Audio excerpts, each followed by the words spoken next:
പ്രകാശം നീ ഇത് എവിടെയായിരുന്നു? നിന്നെ കാണാനില്ലല്ലോ. ഞാൻ കുറച്ച് ബിസി ആയി പോയി ചേട്ടാ. ബിസിയാ? നിന്റെ കൂട്ടുകാരൻ രഘു എവിടെ? കൂട്ടുകാരനാ? പുള്ളി പാലക്കാട്. പുള്ളിയുടെ വീട് അവിടെ അല്ലേ? പാലക്കാടോ? ആ, പാലക്കാട്. രഘുവിന് അങ്ങനെ ഒരു വീട് പാലക്കാട് ഇല്ലല്ലോ പ്രകാശ. വീടില്ലെന്നാ?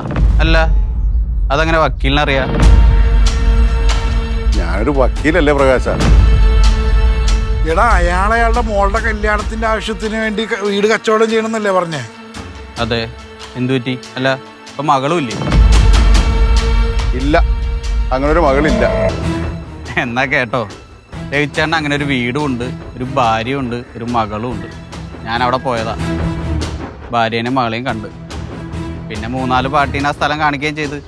അതിലൊരാൾ എന്തായാലും ആ സ്ഥലം വാങ്ങും. ഇപ്പൊ നിങ്ങളുടെ സംശയമൊക്കെ മാറിയാ? ഞാനൊന്ന് ഫ്രഷ് ആയിട്ട് വരാം, നല്ല ക്ഷീണം. നിങ്ങളല്ലേ പറഞ്ഞത് അയാൾക്ക് വീടില്ല, ഭാര്യയില്ല, മക്കളില്ല എന്നൊക്കെ? എന്നിട്ടിപ്പോ ഇവൻ എന്തൊക്കെയാ പറയണത്? അവൻ വീട്ടിൽ പോയി അയാളുടെ ഭാര്യയും മക്കളെയും പോയി കണ്ടു. സത്യം പറ വക്കീല്, നിങ്ങൾ ഞങ്ങളുടെ കണ്ണിൽ പൊടിയിടാൻ വേണ്ടി വെറുതെ പറഞ്ഞല്ലോ.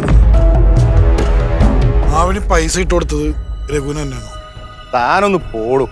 തന്നെ ഞാൻ ഈ രഘു ATM ന്ന് പൈസ എടുക്കുന്ന വീഡിയോ കാണിച്ചെന്നല്ലേ? പൈസ എടുക്കുന്ന കാണിച്ചു, പക്ഷെ അത് ആവണി ഇട്ട പൈസയാണ് എടുക്കുന്നതെന്ന് ഉറപ്പ്. അത് ഏത് അക്കൗണ്ടാന്ന് എങ്ങനെ അറിഞ്ഞു? അതൊക്കെ ഞാൻ അറിഞ്ഞു. തനിക്ക് വേണമെങ്കിൽ താനത് വിശ്വസിക്കും. പക്ഷെ ഇപ്പൊ പ്രകാശം പറഞ്ഞത് പച്ച കള്ളമാണ്. അവന് കള്ളം പറയേണ്ട കാര്യം എന്താണെന്ന് അതാണ് എനിക്ക് മനസ്സിലാവാത്തത്. അവനെന്തിനാ കള്ളം പറയുന്നത്? പ്രകാശല്ലേ, നിങ്ങളാണ് കള്ളം പറയണത്. നിങ്ങൾക്ക് ഉറപ്പുണ്ടോ ആവണിയാണ് രഘുവിന് പൈസ ഇട്ട് കൊടുത്തതെന്ന്? മോനാ, എന്റെ പ്രൊഫഷനെ ഇൻസൾട്ട് ചെയ്യരുത്. അവന് പൈസ ഇട്ട് കൊടുത്ത അക്കൗണ്ട് നമ്പർ ആരുടെ? സരസ്വതി അമ്മയുടെ അല്ലേ? ആ അക്കൗണ്ടിൽ നിന്ന് പൈസ വിഡ്രോ ചെയ്തിട്ടുണ്ട്. ചെയ്തിരിക്കുന്നത് രഘുവാണ്. വിഡ്രോ ചെയ്ത ആള്, സമയം, ATM, പിന്നെ അതും പോരാഞ്ഞ് ഇതിൻ്റെ എല്ലാം CCTV ഫുട്ടേജ്.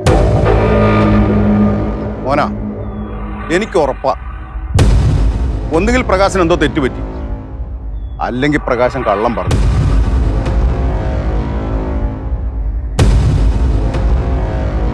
എന്തായാലും അത് ഞാൻ കണ്ടുപിടിക്കും.